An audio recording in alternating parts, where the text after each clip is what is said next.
The deadliest wars aren't fought with swords, they're fought with numbers.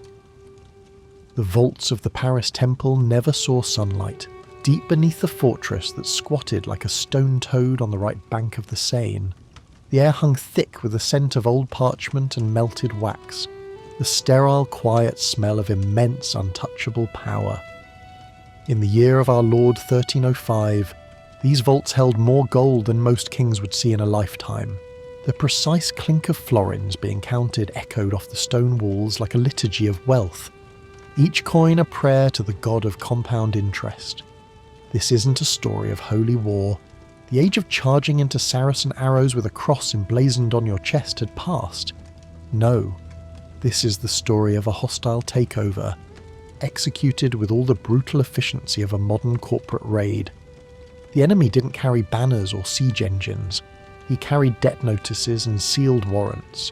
He didn't need an army when he had lawyers. You see, the most powerful military order in Christendom, the poor fellow soldiers of Christ and of the Temple of Solomon, those legendary Knights Templar, wasn't destroyed on any battlefield.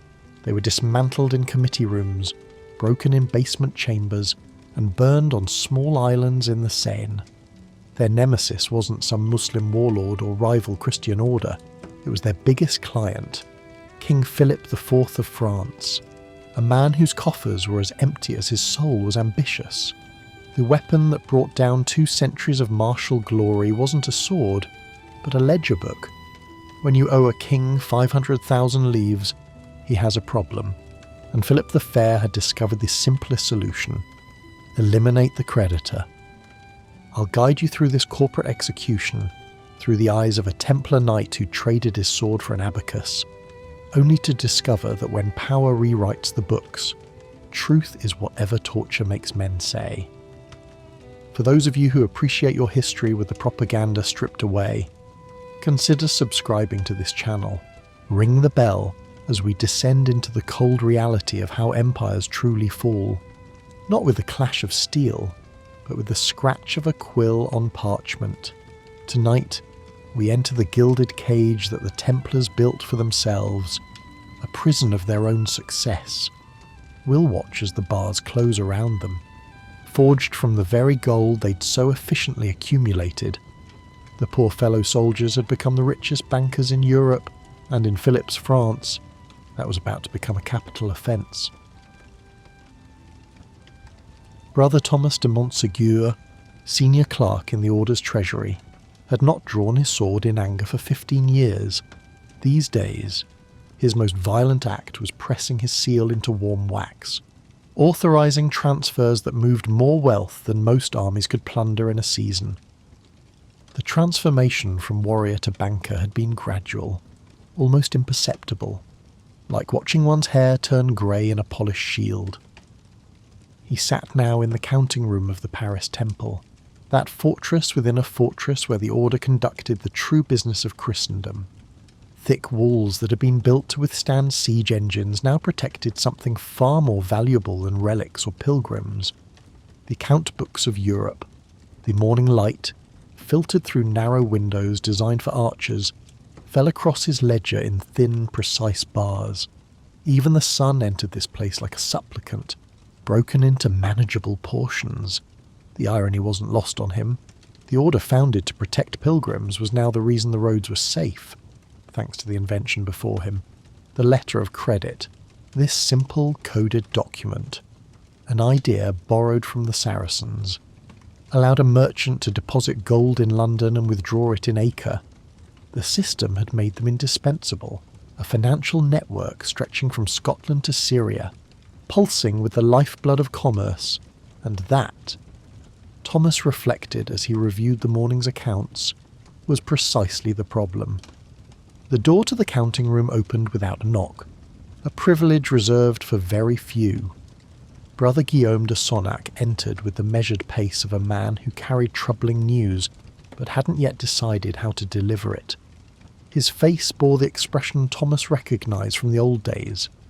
A scout who'd spotted dust on the horizon but couldn't yet tell if it meant merchants or Mamluks.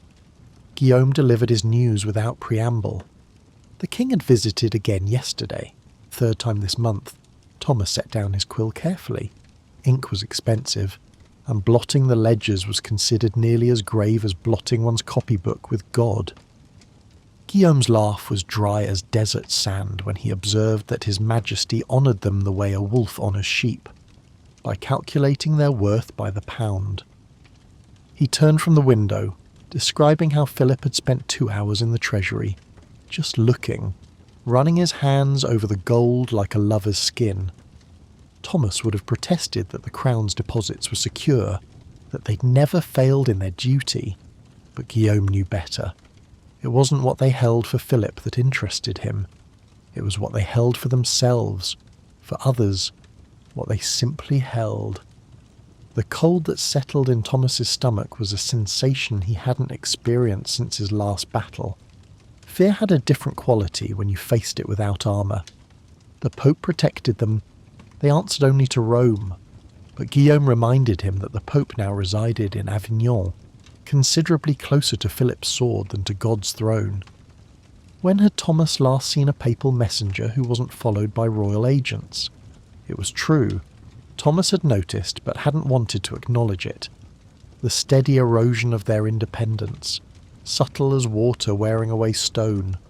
Royal tax collectors appearing at Templar properties, making notes even as the brothers cited their ancient exemptions. Whispers in the Paris markets about new levies on church lands. The way courtiers looked at Templars now, not with the respect due to Christ's warriors, but with the calculating gaze of men estimating the value of a soon-to-be vacated house.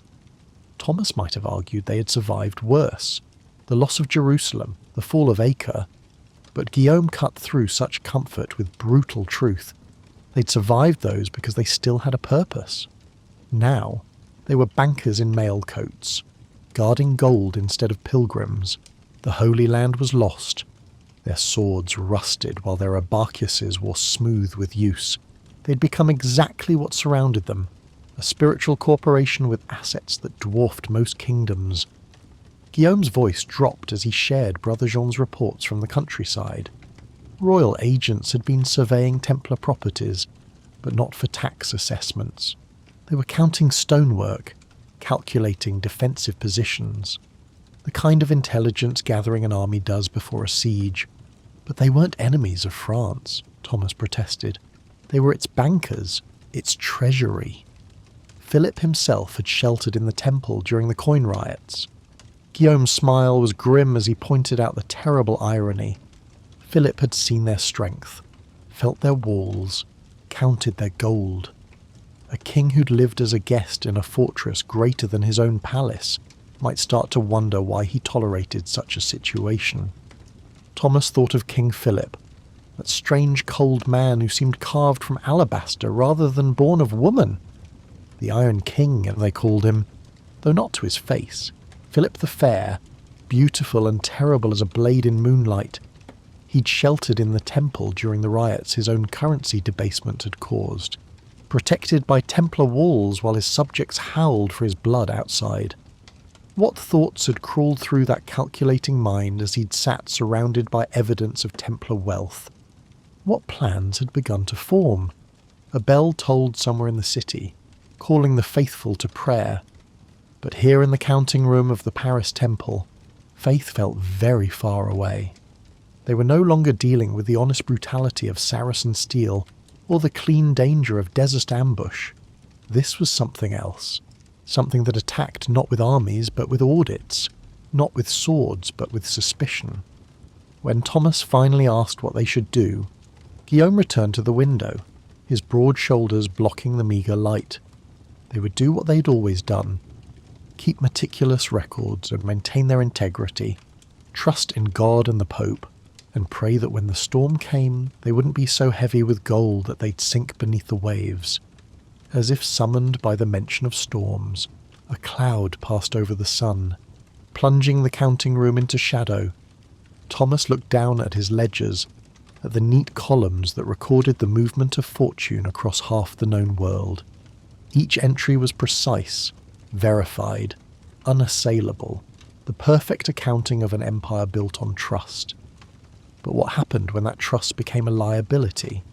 when your greatest strength, your very indispensability, made you too dangerous to tolerate. The Templars had made themselves the beating heart of the European finance. Perhaps Philip had simply decided that France needed a heart transplant. Thomas dipped his quill and returned to his work, but his hand trembled slightly as he wrote. The numbers that had once seemed so solid now felt fragile as autumn leaves, and in the silence of the counting room, broken only by the scratch of quill on parchment, he could almost hear the sound of a great cage closing, bar by bar, debt by debt. The trap had been set long before they'd noticed. They'd built it themselves. Each transaction another bar, each innovation another lock. The perfect fellow soldiers of Christ had constructed the most sophisticated financial system in the world. They just hadn't realised they were expected to pay for the rope. Guillaume de Nogaret understood that the most effective lies were built on foundations of truth. As King Philip's keeper of the seal, he'd learned this lesson well during his campaign against Pope Boniface VIII. Now, seated in his chambers in the Louvre Palace, he prepared to deploy the same strategy against a far richer target. The man sitting across from him stank of wine and resentment. Escu de Floyran, recently expelled from the Templar Order, had the look of a mongrel that had been kicked from too many doors. But mongrels, Nogaret knew, often had the sharpest teeth when it came to biting their former masters. Nogaret made de Floyran repeat every detail, every ceremony, every secret he claimed to have witnessed. The expelled Templar eagerly spun his tale. Truth twisted into monstrosity. He took the mundane truths of Templar life, their secret rites and symbols, and twisted them into heresy. Their ceremonies became obscene rituals, their secrecy a conspiracy. When he reached the part about the head they supposedly worshipped, calling it Baphomet, Nogaret's quill paused. The description varied with each telling, but it didn't matter. Nogaret knew Baphomet was simply a corruption of Mahomet, perfect for painting the Templars as secret Muslims. After confirming other kings had rejected the story and securing the informant's loyalty with a purse of coin, the keeper of the seal had the pretext he needed. After de Floyran left, trailing promises and wine fumes, Nogaret sat back and considered his construction. 127 articles of accusation, each one calculated to horrify, carefully crafted to tap into the deepest fears of a Christian society: heresy, sodomy, blasphemy, idolatry. The charges formed a comprehensive character assassination that would transform the Templars from heroes to monsters in the public imagination. But charges alone weren't enough. They needed to spread, to seep into the consciousness of France like poison into a well. Nogaret summoned his network of agents, clerks, and whispermongers. The machinery of state propaganda ground into motion with terrifying efficiency. Within days, the rumours began to circulate. In taverns and markets, men spoke in hushed tones of the terrible secrets hidden behind Templar walls. The Templars were proud, secretive, wealthy beyond measure while good Christian folk struggled to pay their taxes. The whispers didn't create suspicion from nothing. They simply gave shape to doubts that had been brewing for years. Brother Thomas first heard the rumours in the Parisian marketplace. He'd gone to negotiate a contract for wine from the Order's vineyards, when a merchant he'd dealt with for years suddenly seemed reluctant to meet his eyes. When Thomas asked what troubled the merchant Fouquet, the man glanced around nervously before mentioning the talk. Ugly talk. Thomas might have dismissed it as the usual resentment toward bankers, but Fouquet leaned closer, explaining that this was different. They said things about Templar ceremonies, unnatural things, blasphemous things. When Thomas demanded to know the source of such slander, Fouquet could only shrug helplessly. Everyone said it, no one said it. The rumours seemed to spring from the air itself, like a plague with no patient zero. The merchant straightened, clearly eager to end the conversation, suggesting that perhaps it would be better if someone else handled the order's business for a while. Walking back to the temple, Thomas noticed what he'd been too preoccupied to see before, the way conversations died when he passed, the signs of the evil eye made by old women, the protective gestures of mothers pulling their children closer. The brotherhood that had once walked through Paris with the respect due to Christ's warriors now moved through a city that watched them with suspicious eyes. At the temple, he found Guillaume de Sonnac in heated conference with the Grand Master of France, Brother Hugues de Pyro.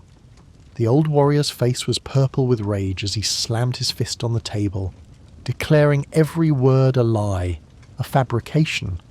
They should demand the king investigate these slanders, find their source. But Guillaume interrupted wearily. Draw more attention to themselves? Demand trials that would only spread the rumours further? They were trapped by their own vows.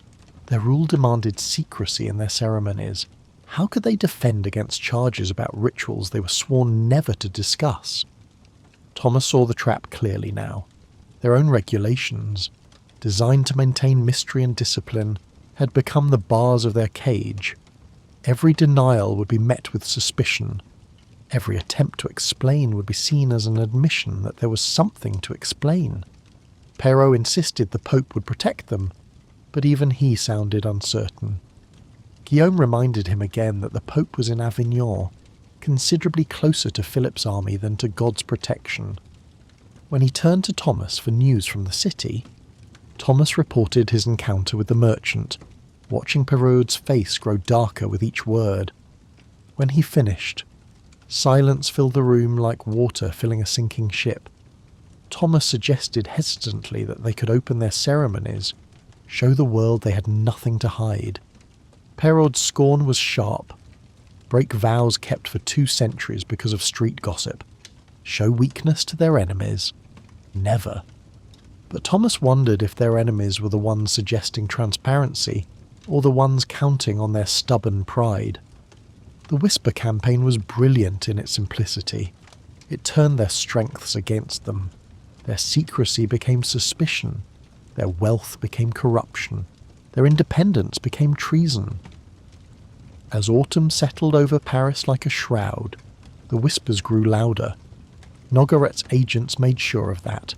Pregnant silences in confession booths, knowing looks between royal officials, questions that weren't quite questions, posed by men who weren't quite strangers. The Brotherhood watched helplessly as their reputation, built over 2 centuries of blood and service, dissolved like salt in rain. The most insidious part was how the rumours fed on themselves. A Templar brother entering a church to pray was seen as suspicious. What did he need to confess? A Templar conducting normal banking business was clearly hiding something. Why else such careful records? Even their charity became suspect. Thomas found himself studying his brothers with new eyes. When they performed the kiss of peace during ceremonies, he imagined how it might look to hostile observers. When they spoke in the coded language of their traditions, he heard how it might sound to ears primed for heresy. The terrible truth was that innocence, viewed through the lens of suspicion, could be made to look like anything. One evening, as winter approached, Guillaume came to Thomas's cell. The older man looked as if he'd aged a decade in as many weeks. He shared word from their brothers in other provinces without preamble. The rumours weren't confined to Paris. They were everywhere, all at once, all the same accusations. This wasn't gossip. This was a campaign. Thomas asked who orchestrated it and why, though the answer was obvious. Guillaume's laugh was bitter as wormwood as he pointed out who benefited when they fell. They were a vault that couldn't be opened, holding wealth that couldn't be touched, owing allegiance to a power that wasn't France, in Philip's new world, that made them heretics by definition.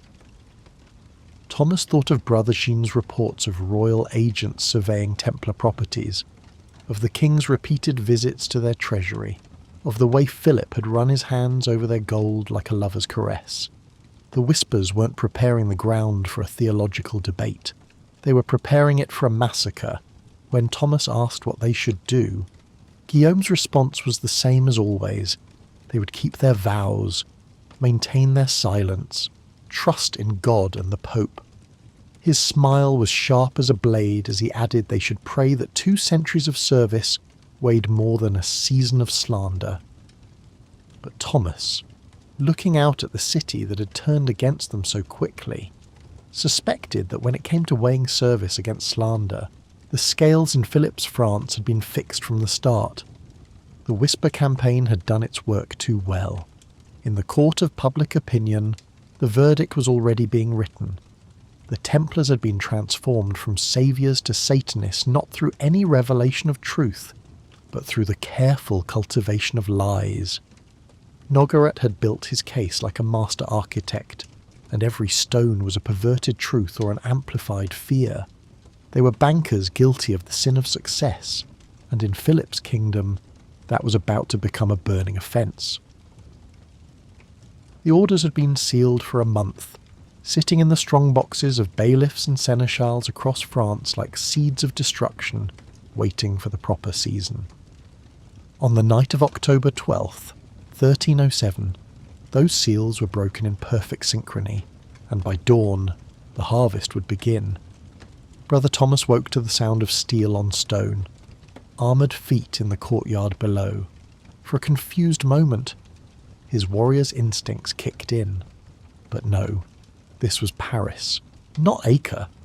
The courtyard filled with torchlight and the efficient murmur of military discipline. He pulled on his white mantle with the red cross. Whatever was coming, he would meet it as a Templar. The door to his cell exploded inward before he could reach it. Royal sergeants filled the small space, their faces carefully neutral. The expression of men following orders they'd rather not think about too deeply. Their captain read from a parchment, arresting Brother Thomas de Montségur by order of His Majesty King Philip on suspicion of heresy, blasphemy, and crimes against God and nature. Thomas responded with unexpected calm, requesting only his breviary. The captain blinked at this. Thrown off by the lack of resistance and the simple request for a prayer book, unless heresy had suddenly made prayer illegal, Thomas observed mildly. He assumed he'd have time to prepare his soul, wherever they were taking him. They let him take the book. Small victories mattered when defeat was absolute. Throughout the Paris temple, the same scene played out with minor variations. Some brothers protested their innocence. Some demanded to see the Grand Master. A few of the younger ones, those who still remembered how to be warriors rather than bankers, had to be subdued. But most went quietly, with the dignified resignation of men who'd seen the storm coming and knew that fighting the wind was futile. Grand Master Jacques de Molay was taken from his own chambers, still dressed in his nightshirt, dignity wrapped around him like armour he could no longer wear. The sight of the 70-year-old warrior being led away in chains struck Thomas like a physical blow. This was how empires ended, not with last stands or glorious defeats, but with old men in nightshirts being processed like common criminals. The efficiency of it all was breathtaking. Every Templar property in France, every commandery, every farm, every mill and vineyard was hit simultaneously. In the span of a single morning, an order that had stood for 2 centuries was decapitated. By the time the sun reached its zenith, 625 brothers were in custody, their lands seized, their treasuries sealed with royal wax. They were taken to various prisons throughout Paris, separated to prevent communication or coordinated resistance.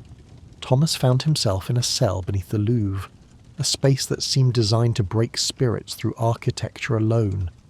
No light, no air that didn't taste of despair, no sound but the drip of water and the occasional scream from somewhere deeper in the stone bowels of royal justice. The interrogations began immediately. Thomas had expected questions. What he hadn't expected was that his interrogators already knew all the answers they wanted. They weren't seeking information. They were seeking confirmation of a script already written. The first session was almost polite. A clerk, 2 witnesses, and a man who introduced himself as an agent of the Inquisition, but whose eyes belonged to the king's justice. The Inquisitor began with false gentleness, suggesting Thomas unburden himself of his terrible crimes against the faith. But Thomas had nothing to confess save his sins before God, for which he sought his forgiveness daily. The Inquisitor smiled sadly, as if Thomas had given exactly the wrong answer, and suggested his memory might need encouragement. The encouragement began with deprivation. Food, sleep, hope. When that failed to produce the desired confessions, they escalated to physical persuasion. The techniques were systematic, designed not just to inflict pain but to break the spirit entirely. They brought him to a chamber beneath the Louvre where generations of royal justice had been administered, showing him instruments that had been perfected over centuries of practice. The Inquisitor explained the theological necessity of his craft with conversational ease, how suffering purified the soul, how the body's pain secured the spirit's salvation. When Thomas challenged the fantasies they'd concocted, the man's response carried the weight of institutional certainty.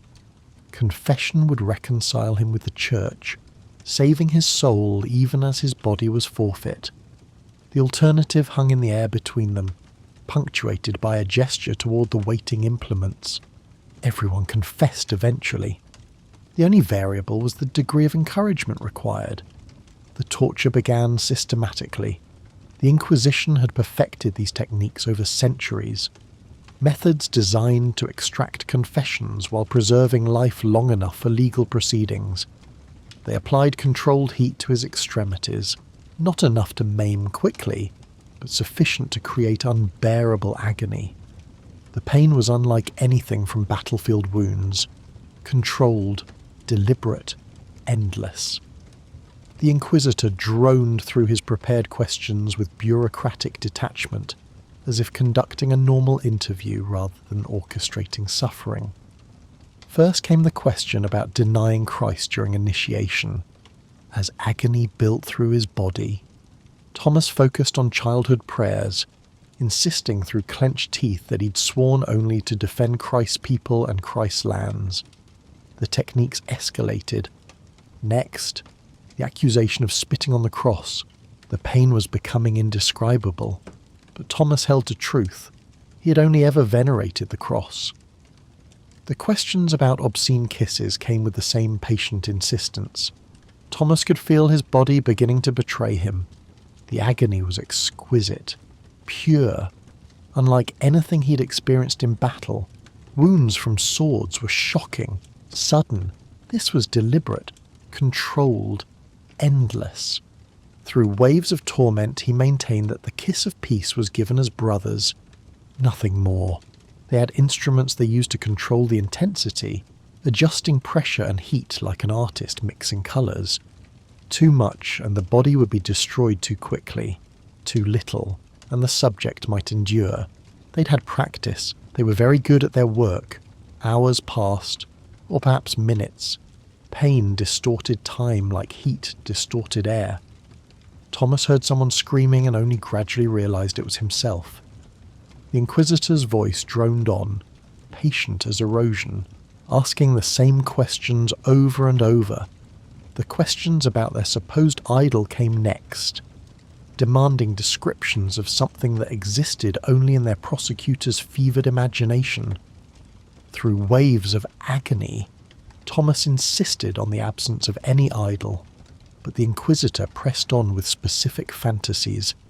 Baphomet, the head with 3 faces, or was it a cat, a skull? The promise dangled before him like water before a man dying of thirst. Speak their version of truth and the suffering would stop. The peculiar horror of it was that Thomas began to understand how easy it would be to make it stop. Just words, just agree to their script, say yes to their fantasies. What did it matter? Everyone knew confessions under torture were meaningless. Surely God would understand. But he'd taken vows, and somewhere in the foundation of his soul, deeper than the pain could reach, those vows still held. They worked on him for hours, then left him to contemplate his injuries. The truly diabolic part was the recovery time. They'd learned that a man could endure almost anything once. It was the knowledge that it would happen again, and again, and again, that broke most spirits. The next day they introduced variations, physical methods that left him unable to stand. His body a symphony of damage conducted by experts who knew exactly how much punishment flesh could absorb without surrendering life. During a break in the physical torment, the Inquisitor deployed a different weapon. The casual mention that Grandmaster Jacques de Molay had already confessed, had admitted to denying Christ and spitting on the cross. Why suffer for secrets already revealed? The words were calculated to shatter Thomas's resolve, to make his resistance seem not noble but merely stubborn. Thomas didn't believe it. Couldn't believe it. De Molay was old, but he was iron. He would never, but doubt, once planted, grew like a weed in the cracks of certainty. Days blended into nights. They had so many techniques for breaking the human spirit, so many ways to make a body betray its owner. And always the same questions, the same patient voice, the same offer of mercy in exchange for words, just words, on the 7th day. Or was it the 10th? They brought him news. The Inquisitor announced that Brother Guillaume de Sonnac had confessed, providing quite detailed testimony about Thomas's own initiation ceremonies. They read from a confession that sounded like Guillaume's voice transcribed parchment, details only he would know, mixed with the absurd allegations. It was masterful, really. Truth salted with lies until you couldn't tell where one ended and the other began. The Inquisitor noted how Guillaume claimed Thomas had taught him the secret words of denial, showed him how to spit on the cross in a way that looked like veneration. Such specific details, hard to fabricate. Thomas wept then, not from the pain. He'd moved beyond that into a space where agony was simply the weather of existence. He wept because he understood the true torture wasn't physical. It was the slow dissolution of everything he'd believed in. The brotherhood betraying itself, truth becoming negotiable, faith becoming fiction. The Inquisitor leaned in with almost kindly confidentiality, sharing a secret. Every one of Thomas's brothers had confessed. Every single one. He wasn't protecting anything anymore. He was just being stubborn. It was a lie. It had to be a lie. But alone in the dark, with his body destroyed and his shoulders ruined and his faith shaken, Thomas couldn't be sure of anything anymore. On the 13th day, he kept count by his prayers. Something in him broke, not dramatically, just a quiet surrender, like a rope finally fraying through. The word escaped him like a soul leaving a body. Yes, yes to all of it.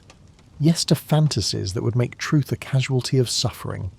They brought him parchment and quill, helped him sign his name to a confession he could barely read through swollen eyes. The words swam before him. Denial of Christ, worship of idols, obscene practices. His signature made them true, at least in the only court that mattered now. Back in his cell, Thomas lay on straw that felt like luxury after the instruments. His body was ruined. He'd never walk properly again. His joints were masses of grinding pain, but worse than any physical damage was the knowledge that he'd broken his vows. Not the false ones they'd made him confess to, but the true ones. The vow to stay silent under questioning. The vow to protect the Order's honour. The vow to die rather than betray his brothers. He'd thought himself a warrior still, somewhere beneath the banker's robes. But warriors died for their causes. They didn't sign their names to lies because the torment became unbearable. They didn't betray 2 centuries of honour for the promise of easier chains. Through the walls, he could hear others in distress. Brothers he'd served with, prayed with, built this financial empire with. One by one, they would all break. The Inquisition had perfected the machinery of confession over centuries of practice. They knew exactly how much pressure each soul could take before it cracked like an egg. The tragedy wasn't that they confessed to lies. The tragedy was that by confessing, they made the lies true enough for the king's purposes. Their broken words would be copied, witnessed, sealed, and sent to the Pope as evidence. Their suffering would be transformed into legal documents. Their torture would become testimony. Thomas thought of the gold in the temple vaults, the careful ledgers, the letters of credit that had moved wealth across continents. All of it seized now, counted by royal accountants, absorbed into Philip's treasury. The greatest bank in Christendom had been robbed by its biggest debtor, and the thieves had made their victims sign confessions thanking them for it. He laughed, a sound like breaking glass in the darkness. The Templars had built their power on trust, on the absolute reliability of their word. How perfect that they'd be destroyed by words extracted like teeth, bleeding lies that would be preserved in legal amber forever. Outside his cell, October turned to November. The king's bureaucrats worked with the same efficiency they'd shown in the arrests. Templar properties were catalogued, assessed, and absorbed. The vast financial network that had taken 2 centuries to build was dismantled in weeks, and in dungeons across France, broken knights signed their names to fantasies that would justify it all. The Long Friday had become a long forever. The order that had survived Saracen armies and desert fortresses and the loss of the Holy Land would not survive the machinery of the modern state. They'd known how to die with swords in their hands. They'd never learned how to live with lies in their mouths, but they'd learned now. The king's torturers had been excellent teachers. 7 years. That's how long it took for the machinery of royal justice to digest the Knights Templar, from that October dawn of arrests to a March evening of flames. 7 years of legal procedures, papal committees, and careful bureaucracy designed to transform judicial murder into administrative necessity. By the spring of 1314, the great theft was nearly complete. Templar lands had been absorbed into royal holdings or parcelled out to Philip's supporters. The treasury that had once financed Crusades now funded the crown's endless wars. The international banking network had been shattered, its innovations scattered to Italian merchant houses who would carry them forward into the Renaissance. The Knights Templar existed now only in the carefully maintained legal fiction of ongoing trials and imprisoned ghosts of men who'd once been Europe's most feared warriors. Jacques de Molay had aged 20 years and 7. The Grand Master who'd been taken in his nightshirt was now a broken old man, his body ruined by years of confinement, his authority reduced to the few square feet of his cell. But something had survived in him. Not hope, which was for fools, but a cold determination to die as something more than Philip's puppet. On March 18th, they brought him from his prison along with 3 other Templar leaders, Geoffrey de Charny, preceptor of Normandy, and 2 others whose names history would soon forget. They were taken to a scaffold erected in the parvis of Notre Dame Cathedral, where a crowd had gathered to witness the final act of the long drama.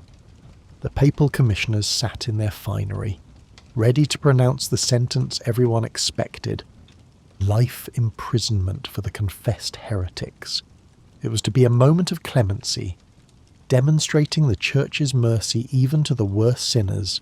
The script had been written, the stage set, the actors in their places. Cardinal Arnaud Doche began to read the sentence, his voice carrying across the square with practised authority.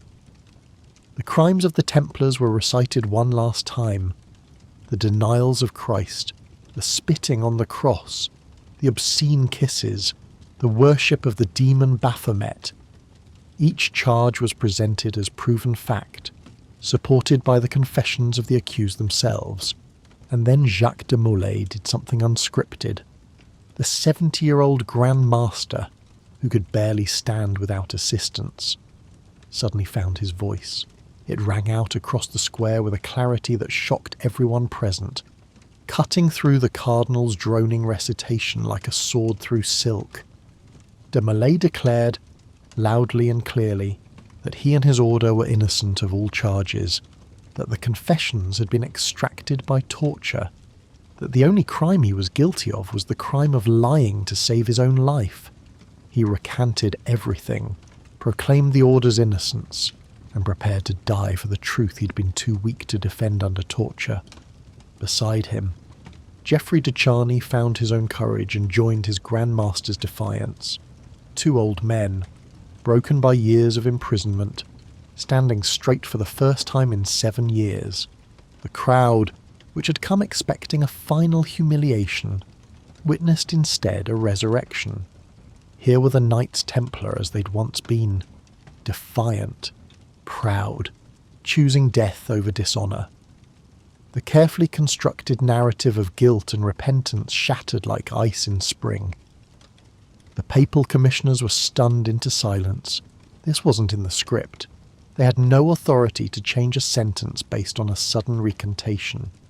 Technically, de Molay and de Charny had just committed a new crime: relapsed heresy, the act of returning to heretical beliefs after confessing and being absolved. But they needed to consult, to consider, to follow proper procedures. Word of the scandal raced across Paris faster than a man could run. Within an hour, it reached King Philip in his palace. The Iron King's reaction was volcanic. 7 years of careful legal construction undone in a moment. The confessions that justified everything suddenly revealed as lies. His perfect crime exposed as mere torture and theft. Philip didn't wait for legal niceties.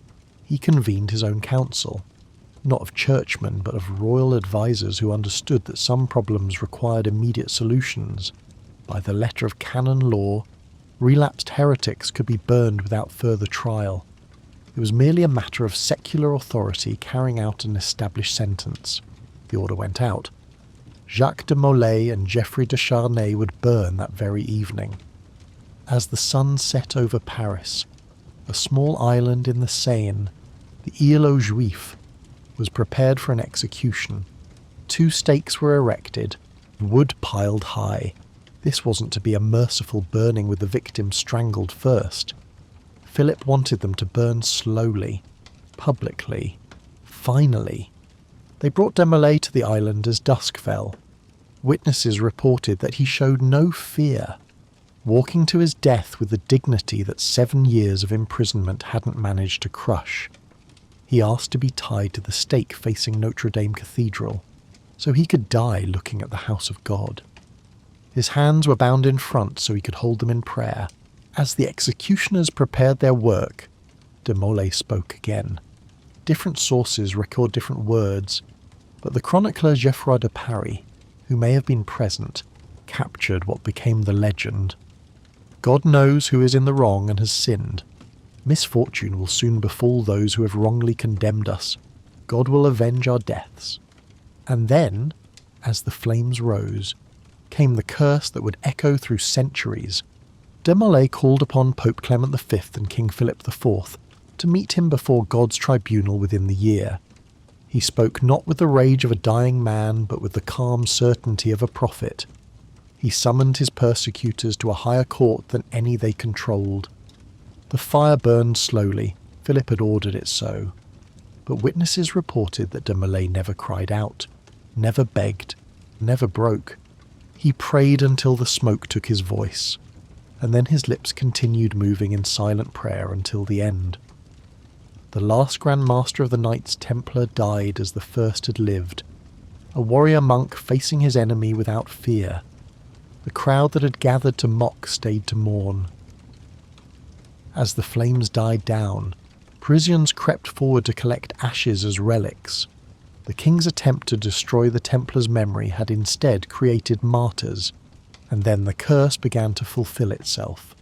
Pope Clement V died first, just over a month later on April 20th. The official cause was recorded as illness, likely dysentery or bowel cancer, but he succumbed to a wasting disease. The Pope who had sacrificed the Templars to appease Philip's greed barely outlived his victims. King Philip followed before the year was out. On November 29th, while hunting in the forest of Fontainebleau, he suffered a stroke. The Iron King was felled like a tree, dying, confused and afraid, unable to speak. his final confession as scrambled as those he'd tortured from others.